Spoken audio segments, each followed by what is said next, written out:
Hello વિદ્યાર્થી મિત્રો, સ્વાગત છે તમારું મારી આ યુટ્યુબ ચેનલમાં। આજે આપણે આ વિડીયોમાં ધોરણ 3 વિષય ગણિત પ્રકરણ 9 કેટલા વખત જેનું સ્વાધ્યાય પોથીનું સોલ્યુશન જોવાના છીએ। આપણે આગળના વિડીયોમાં 1 થી 8 પ્રકરણનું સોલ્યુશન જોઈ ચૂક્યા। હવે પ્રકરણ 9 કેટલા વખત એનું સોલ્યુશન જોવાના છીએ। જો તમે અમારી આ યુટ્યુબ ચેનલમાં નવા હો તો સૌપ્રથમ આ અમારી ચેનલને સબસ્ક્રાઈબ કરી દેવા વિનંતી। જોઈશું હવે આગળ। पहलो प्रश्न, आपेला विकल्पोमांथी योग्य विकल्प पसंद करो। पहलू 4 वखत 9, 4 वखत 9 એટલે 4 ગુણ્યા કેટલા કરવાના? 9, 4 9 36, જવાબ આવશે બી। બીજું, 7 રિક્ષાના કેટલા પૈડા? હવે એક રિક્ષામાં કેટલા પૈડા હોય? 3, એવી 7 રિક્ષા તો 7 તરી 21 એટલે જવાબ આવશે એ। ત્રીજું, 6 ગુણ્યા 8 તો 6 અઠ્ઠા 48 એટલે જવાબ આવશે સી 48। ચોથું, 1 ડઝન નોટબુક બરાબર ખાલી જગ્યા નોટબુક। હવે 1 ડઝન એટલે આપણને ખબર છે કેટલા થાય? 12। કેટલા થાય? 12 નોટબુક। અહીંયા આગળ જવાબ ખોટો આપેલો છે, આપણે જવાબ લખવાનો છે એ 12।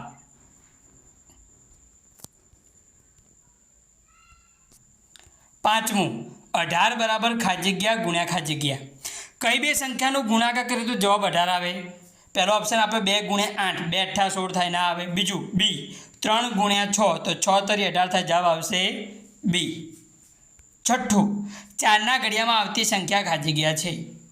आपने ऑप्शन आपेला ए 10, बी 14, सी 16 तो 4 नो घड़ियो बोले 4 एका 4, 4 दू 8, 4 तरी 12, 4 चौगु 16 तो सी जवाब आवशे।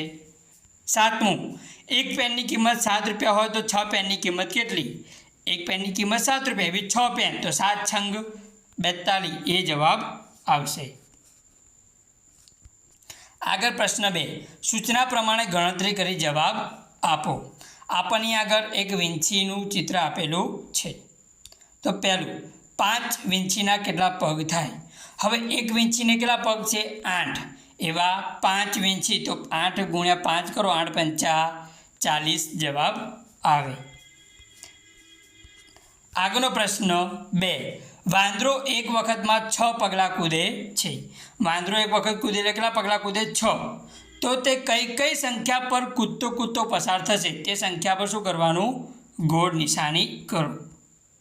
જોઈએ આપણે પહેલો કૂદકો મારે એટલે 6 ઉપર આવે, બીજો કૂદકો એટલે 6 દુ 12, ત્રીજો કૂદકો એટલે 6 તરી 18, ચોથો કૂદકો એટલે 6 ચોક 24, પાંચમો કૂદકો એટલે 6 પંચા 30, છઠ્ઠો કૂદકો એટલે છાયો છાયો 36, सातमो कूदको एटले 6 सित्ता 42, आठमो कूदको एटले 6 अठ्ठा 48, नवमो कूदको एटले 6 नवा 54 અને 10મો कूदको एटले 60 तो आ रीते बराबर आवशे।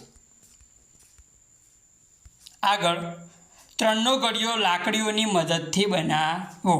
એક આપણે 3નો ઘડિયો બનાવવાનો છે તો 1 તરી 3, 2 તરી 6 એટલે કે 3નો ઘડિયો 3 એકા 3, 3 દુ 6, 3 તરી 9, 3 ચોગ 12, 3 पंचा 15, 3 छंग 18, 3 सित्ता 21, 3 अठ्ठा 24, 3 नवा 27, 3 दान 30 आ रीते आपणे घड़ियो बनाववानो छे। आगळ जोईए चौथुं, नीचेनी संख्याओमांथी 2 ना घड़ियामां आवती संख्यानी फरते गोળ निशानी करो। जेमां बराबर 2 ना घड़ियामां आवती होय जे संख्या एनी फरते शुं करवानुं? गोળ। तो 2 નો ઘડિયો બોલે 2 એકા 2, 2 દુ 4, 2 તરી 6, 2 ચોક 8, 2 પંચા 10 નથી આપ્યા, 2 છંગ 12, 2 સિત્તા 14, 2 અઠ્ઠા 16 नहीं आप्या, 2 नवा 18, 2 दान 20 आ रीते 2 ना घड़ियामां आवती संख्या पर शुं करवानुं? गोળ करवानुं छे। जो तमे अमारी चेनल सब्सक्राइब ना करो तो सौप्रथम चेनल सब्सक्राइब करी देवा विनंती। जोईए हवे आगळनो प्रश्न 5, नीचेनी संख्याओमांथी 5 ना घड़ियामां आवती संख्याने फरते गोળ निशानी करो। कया घड़ियामां आवती? 5 ना घड़ियामां आवती संख्यानी फरते शुं करवानी? गोળ निशानी। तो 5 નો ઘડિયો बोलीशुं 5 एका 5, 5 दू 10, 5 तरी 15, 5 ચોક 20, पायो पायो 25 आ रीते आपणे 5 ना घड़ियामां आवती संख्या फरते शुं करवानुं? गोળ। आगळनी जोईशुं प्रश्न 6, पेटर्न पूर्ण करो। 8, 16, 24 तो ये अगर 8નો ઘડિયો બોલેલો છે। 8 એકા 8, 8 દુ 16, 8 તરી 24, 8 ચોક 32, 8 पंचा 40, 8 छंग 48 आ रीते आपणे पेटर्न पूरी करवानी छे। સાતમું, શ્યામે પેન્સિલના 7 પેકેટ ખરીદ્યા. શ્યામે પેન્સિલના કેટલા પેકેટ ખરીદ્યા? 7. દરેક પેકેટમાં 10 પેન્સિલ હોય તો શ્યામ પાસે કુલ કેટલી પેન્સિલ થાય તેની ગણતરી કરો. હવે એક પેકેટમાં 10 પેન્સિલ, એવા કેટલા પેકેટ? 7. તો 10 × 7, 10 સિત્તા 70 પેન્સિલ શ્યામ પાસે થાય. આઠમું, એક કારને 4 પૈડા છે તો આવી 8 કારના કુલ કેટલા પૈડા થાય? એક કારને કેટલા પૈડા? 4. એવી કેટલી કારો? 8. તો 8 × 4, 8 ચોક 32. 8 કારના 32 પૈડા થાય. આગળ જોઈએ 14મું, 32 × 25 માટે નીચે મુજબની ગણતરી પૂર્ણ કરો. આપણે ગુણાકાર બોક્સવાળો કરવાનો. કેવી રીતે જોઈએ? આપણને 32 આપે તો 32ના 2 ભાગ પાડીશું. 30 + 2 આ રીતે 2 ભાગ પાડવાના. એ જે 25 તો 20 + 5 આ રીતે 2 ભાગ પાડવાના છે. હવે શું કરીશું? તો આજે આ પહેલું ખાનું રહ્યું, એમાં કોનો ગુણાકાર થશે? 20 અને 30નો ગુણાકાર એ કરીશું. આ ખાનામાં 5 અને 30 એનો ગુણાકાર એ કરીશું. આ ખાનામાં 20 અને 2નો ગુણાકાર એ કરીશું. આ ખાનામાં 2 અને 5નો ગુણાકાર એ કરીશું. હવે 20 × 30 એટલે 600, 30 × 5 એટલે 150, 20 × 2 એટલે 40, 2 × 5 એટલે 10. આ રીતે આપણે પેટર્ન પૂર્ણ કરવાની છે. આગળ 15મું, નીચે આપેલ વસ્તુની સામે તેની સંખ્યા ડઝન અને નંગને આધારે ખાલી ખાના પૂરો. નામ કેરી, સંખ્યા 65. હવે કેરીની સંખ્યા 65 આપે, ડઝન કેટલા થાય? તો 5 ડઝન એટલે કે 12 × 5 = 60. બરાબર? 60 કેરી લઈએ એટલે 5 ડઝન થાય. ઉપર કેટલા વધ્યા? બીજા 5. 60 ને 5 65 થઈ જાય. કેળા 36 આપ્યા તો 12 × 36 એટલે 3 ડઝન થાય. નંગમાં કેટલા વધ્યા? તો 0. મોસંબી 52 તો ડઝનમાં થશે 4. 12 ચોક 48 અને બીજા 4 વધ્યા, નંગ 4 અલગ વધશે. 16મું, કરોડિયાના એક જૂથમાં તેમના 48 પગ થાય છે તો જૂથમાં કુલ કેટલા કરોડિયા હોય? બરાબર? આપણને કરોડિયાના કુલ પગ આપેલા 48, તો કરોડિયા કેટલા? તો એક કરોડિયાના પગ કેટલા? 8 પગ. એક કરોડિયાના કેટલા પગ? 8. બરાબર? આપણને 48 પગ આપેલા છે. તો આપણે આવું લખી શકીએ કે 8 પગ એક કરોડિયાના, તો 48 પગ કેટલા કરોડિયાના? તો શું કરી શકાય? આપણે અહીંયા આગળ 48 ભાગ્યા કેટલા કરવાના? 8. 48 ભાગ્યા 8 કરીએ તો 8 છંગ 48, તો કેટલો જવાબ આવે? 6 કરોડિયા. કેટલા આવે? 6.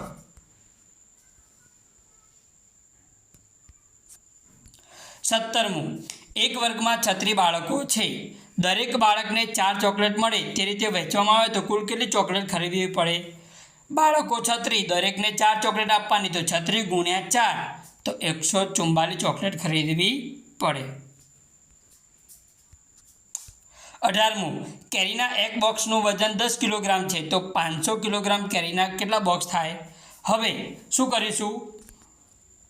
10 કિલોગ્રામનું એક બોક્સ, 10 કિલોગ્રામનું એક બોક્સ તો 500 કિલોગ્રામના કેટલા બોક્સ? તો શું કરીશું? હવે 500 × 1 ભાગાકારમાં કેટલા? 10. 500 × 1 એટલે કેટલા થશે? 500 ભાગાકારમાં 10. 500 ભાગ્યા 10 એટલે કેટલા થાય? 50.